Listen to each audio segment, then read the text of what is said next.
What is up, my TikTok people? Just wanted to do a check-in, some things that I've been thinking about, and some things I've found personally helpful in my own deconstruction journey, making sense of my time at International House of Prayer, and making sense of high control, high demand religious groups. I shared a lot of resources in an earlier video about high demand, high control religious groups that's got stuff from the Bite model and some documentaries and stuff. One I really want to reiterate checking out is called The Vow on HBO. That documentary is about NXIVM, and it's really helpful in my opinion because it explores all the elements of a high control, high demand group, some would say cult, without any Jesus speak. And so any of the theological discussion is removed from the equation. You can just see the group dynamics play out in a way that really highlights what is and isn't toxic and what is and isn't threaded in with the religion in a way that was extremely helpful for me, and I think could be extremely helpful for a lot of you right now. Another resource I've found extremely helpful in my years since leaving IHOP with the specifics of some of what I was trying to make sense of was a book called Missoula, Rape and the Justice System in a College Town by John Krakauer. That's the guy that wrote Into the Wild and Under the Banner of Heaven and a bunch of other really well-known books like the Pat Tillman biography and stuff like that. It's extremely helpful because that book explores the community dynamics at large when allegations come forth against someone who is beloved by a community and when there is financial interest in that person's reputation remaining clean and a lot of other interests at play there, and just even the real stages of grief that happen in a large scale unveiling of an allegation and the real difficulties victims go through and the real shortcomings that they end up facing when they're seen as seeking attention or whatever, and the real harms that can cause also for other victims, and just a lot of things that play out in a community when something like this happens. I found that book extremely helpful. Another one of that nature used to be called A False Report, a true story of rape in America, I think, but now it's called Unbelievable ever since they made it into a drama series on Netflix. That story follows what happens when someone reports an assault and then is told that she's lying, and so the charges don't end up really being pursued, and she also goes through extreme loss in her life only for evidence to later resurface of crimes that match the description of what she alleges happened to her, and just serial criminal activity that happened in the wake of her not being believed.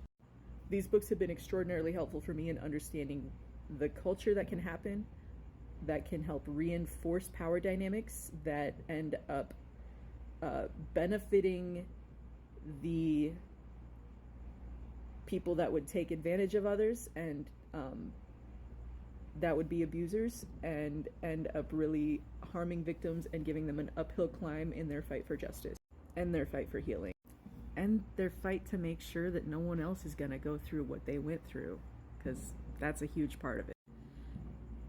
Something I want to be real clear about on here as well, I did not know this news was coming out. I am processing it alongside of you guys. I learned it this week. A lot of the posts that I've been making have been of a nature that might make it seem like I'm super duper extra in the know, but I'm probably not really ahead of most of you guys. By the nature of some of the stuff I've been doing over the past few years, I do end up getting stuff sent to me because I've been really loud about my experiences in the organization.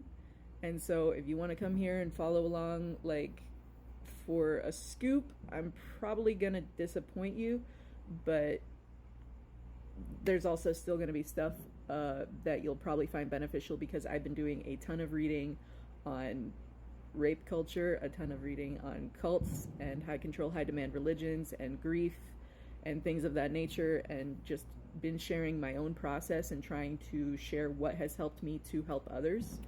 And so welcome those that have followed me and those that have been following along. Um, I am here to have an honest conversation with no bullshit. Like, that's real too. But I just want to be extremely clear also, like, there's reasonable expectations and limits to those expectations that I can or can't fulfill for anyone that's following along. And finally, something I really want to be extremely clear about. Yes, sometimes I do like laugh or smile or whatever. Like, I've had a lot of time to process a lot of these emotions, but I'm also extremely like weeping brokenhearted over the grief that a lot of my loved ones are going through right now. This is a bombshell. This is their life, their livelihood, years of their life, things that we all, like those of us have left, have had time to go through. But like, a lot of people are facing this information for the first time, and I just want to encourage everyone to remember that emotions are running high. People are essentially reacting to a death right now, and we're going to see sides of people, sides of ourselves that we might not expect, that, you know, are going to be just really touchy, no matter where we're at in our journey of processing our time in and around that organization. And I just want to really encourage everyone to do grief work. There's a lot of great resources out there. Earlier this year, I read a great book called The Wild Edge of Sorrow that was extremely helpful for me in processing my grief journey. Get language. There's a lot of resources out there for just, you know, working through the real elements of human grief, to honor ourselves and to be loving to the people that we really care about. A lot of people who are just like reeling in trying to make sense of feeling deceived, feeling stupid, feeling ashamed. You know I've gone through all of those emotions in my journey of trying to process my time at IHOPKC, and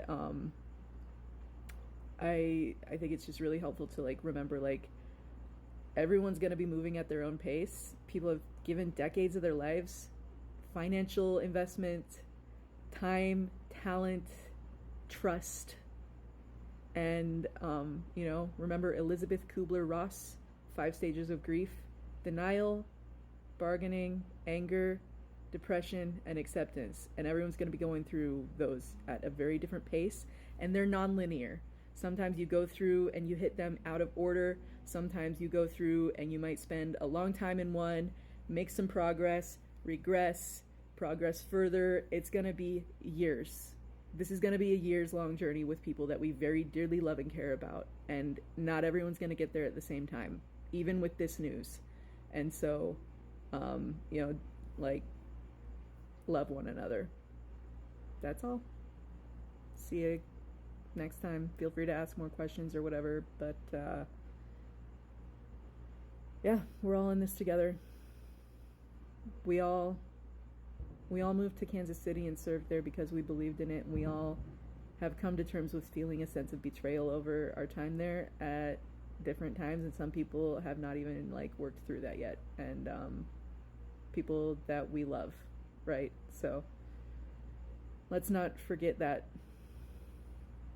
because that's gonna get a lot of us through and be the difference between like deep fucking trauma for a lot of people. So peace, love, and justice.